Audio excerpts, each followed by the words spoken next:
Is there any other aspects to the way that they riot? Like, for example, is it heavily influenced by critical race theory? Would you want to say anything about that? I think a lot of what we're seeing in society is influenced by critical race theory. It's just the space that everyone is in.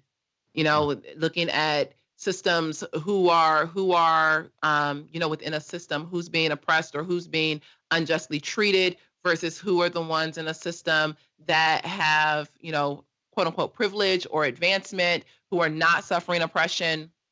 How do these systems impact people? How are we participating with systems even unaware? And so what I think is that yes, we are seeing a lot of critical theory or critical race theory within society right now. I do believe that because critical race theory kind of just comes down the pike from Marxism and the Marxist thinkers of that time, it's not surprising to me that the founders would be trained Marxist. Hmm.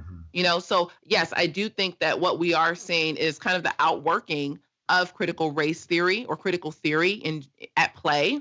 Yeah. But some of the other things that concern me with BLM, and we might get pushback on this because people will say, well, that's not, what's prominent in society right now. But I'm concerned with many BLM leaders. When you look on videos and all of these things, I don't see, or on their website, I don't see a call to other Black life. So how do we support the child living in the inner city who is, struggling and at risk of joining a gang or something like that? Like, how are we feeding in to other areas of Black life? How do we make a stand against Black abortion?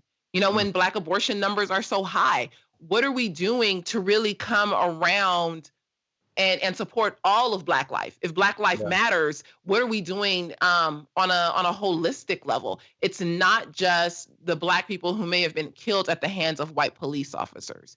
And I'm not negating the importance of, talking about Black people who may have been killed unjustly. I'm just saying that as a community, we need to be looking introspectively at all of what's happening within the Black community.